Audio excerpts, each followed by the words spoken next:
Guys, ada yang sampai mesej saya, manalah video Coach Jero ni, sebelah hari duk tunggu. By the way, saya personally nak ucapkan juga terima kasih lah support video dan juga saya punya education. Main point saya hari ni, saya nak jawab juga soalan yang banyak sangat saya terima lately. Broker mana coach guna, broker mana boleh percaya, broker mana yang saya patut guna. Dia macam ni, broker ni dia ada pengklasifikasian dia. Apa yang dimaksudkan sebagai pengklasifikasian? Maksudnya dia ada kategori dia. Jadi kategori ni dia ada dua jenis grup lah. Kategori pertama dia panggil macam standard lah, macam e-book, B-book, C-book. Okey, kategori yang satu lagi bagi saya, ini saya namakan sendiri sebenarnya, kategori prime broker. Okey, kategori macam broker kira macam tier 1, tier 2, tier 3 lah saya kelaskan. Ini saya kelaskan berdasarkan adalah modus operandi based on model yang dia pakai apa. Dan saya rasa, saya berpandangan lah, most of kita punya trader dah aware kan, broker ni satu dia ada e-book.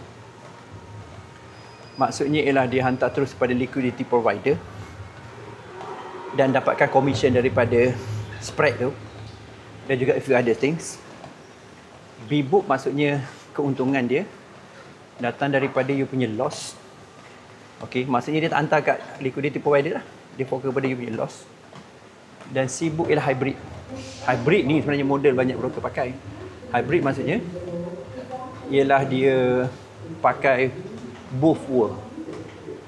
Apa yang saya maksudkan ialah dia ada e-book, dia ada B-book sekali. So kalau orang tu ada pattern tertentu, AI dia akan cakap okey, masukkan dekat B-book. Kalau pattern tertentu letak e-book, pasal you takkan mampu bayar, you kena hantar kat LP. Jadi dalam konteks ni, maksud paling mudah ialah ini modus operandi broker. Jadi kalau saya sebagai business pun, saya rasa kalau you sebagai business pun, of course you nak maksimumkan profit, betul tak? Jadi model ni kita pakai dua-dua. Cuma problem dengan broker yang berlaku sekarang, dia banyak terlalu fokus kepada B-book tu sendiri, pasal dia tahu satu berdasarkan statistik. Dia ada data guys, alright? Statistik ni maksudnya berapa orang persen yang loss. Dan banyak loss dalam trading ni. Walau sekalipun dia kaki full margin pun. Sebab kaki full margin ni, saya pernah jumpa satu CEO, saya tak nak sebut nama dia, yang uruskan pelbagai broker. Dia kata dia punya cash, dia benarkan orang full margin dalam dia punya broker, dan dia ada cash reserve untuk bayar sampai 5 ke 6 bulan. Maksudnya dia tahu within that period yang full margin ni somehow akan habis dan akan ambil balik duit yang dia keluarkan masuk balik dalam broker, dan habis juga lah sekali. Kalau dapat apa, dapat penat.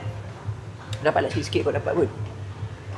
Jadi dalam konteks modus operandi ni, saya nak you be able to understand yang walau macam mana pun you akan kalah kalau you ambil risk. Alright?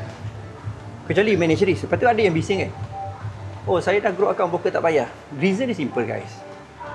Permainan yang you ambil dari segi high risk, full margin tu, dia tak wujud dalam liquidity provider. Yang wujud hanya dari broker. Broker buat game tu. Adakah broker jahat? Tak juga. Broker tahu nafsu serakah you based on marketing ataupun needs, dia bagi benda tu. Tapi dia tahu you mati. Dan kalau dia tak mati pun, dia akan cakap okay, you dapat banyak pun dia cakap you langgar clause ataupun langgar agreement ataupun tak baca term. Jadi risk management pada broker tu dia pun ada sebenarnya guys. Dia ada software dia. Dia tahu macam mana nak buat. So, jadi dalam konteks ni, adakah broker tipu? Tak juga. Kalau you trade elok konsisten, siapa nak kacau you? Yang isunya cuba rompak lah, cuba rogol broker lah. Lepas tu bangga, broker pun takut dengan aku, benda ni. Dah kau dah takutkan broker, siapa nak trade kat mana? Ada kan sebab yang sifu dia, oh lewat broker pun takut dengan kita. Bodoh apa? Hidup ni biar sama-sama makan lah. Betul tak? So, jadi point saya ialah broker ni ada pelbagai tier. Dan kalau you nak pergi broker, ada broker yang sampai diinsurankan up to berapa million sebagainya. Macam kita bank negara ada PIDM kan, 250,000. Maksudnya dari segi PIDM pun, you ada 2 juta, bank tu loss.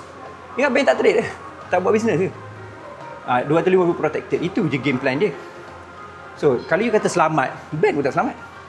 Kau nak kira lah kan?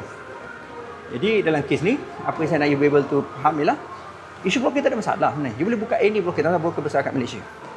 Cuma problem dia ialah, iaitu management dia dan juga management dia sendiri. Macam saya memang pakai a few broker sebenarnya. Dan saya tak nak sebut pun, pasal saya bukan nak promosi kan. Tapi saya nak bagi tahu ini wujud sebenarnya. So pilih broker betul. Nombor satu ialah dia ada regulation. Dia regulate. Tak nak semata-mata di kepulauan. Macam St. Vincent Grenadines ke ataupun offshore. Kita nak macam ada daripada UK, daripada Australia, New Zealand kan. Saya sebenarnya license South Africa pun saya ragu-ragu, tapi boleh consider as long as ada license kan. Tapi ada juga yang you tengok mother company dia, OFCA daripada UK. Tapi bila you tengok you trading, dia buka sub punya company yang license bawah kepulauan ada. Tapi ini dah kira menjamin sebenarnya, berbandinglah you 100% pegang kepada broker terpasal. Jadi satu ialah dia kena ada license. Kalau boleh banyak lagi bagus. Itulah poin saya. Selain pada, bagi saya still penting juga deposit withdrawal tu cepat. Kalau you nak tahu broker tu betul tak betul, senang. Dia susah sikit. Nak buka akaun pun ambil masa. Okay. Nak verify pun ambil masa. Dia nak check you punya tally tak, bank you dengan apa you daftar masa dia nak withdraw tu. Dia biasanya dia susah sikit. Dan dia tak ada deposit pelik-pelik tau. Bonus deposit dia tak ada pelik-pelik. Leverage pun tak ada pelik-pelik. Itu ciri-ciri lah. Tapi ada tak yang broker biasa ni? Tapi betul ada banyak je. Alright? Saya memang tak pergi rujuk spesifik sebab saya tak nak sebut nama broker sebagainya. Tapi poin saya nak bagi pengetahuan pada you. Coach, betul ke broker count duit loss orang? Ya, ada. Hati-hati lah, tak tambah bagi bonus pelik-pelik, leverage pelik-pelik. Tapi kalau you buat benda betul, tak ada masalah. Yang ada masalahnya, itulah yang geng-geng nak lepak, kata kasih lepak, kasih broker hantam, kasih rogol broker. Ini perjuangan yang bagi saya, Allah, apakah bodoh je tu. Kau muda satu hal, yang tua pun sama kan. Okay? Alright, jumpa lagi.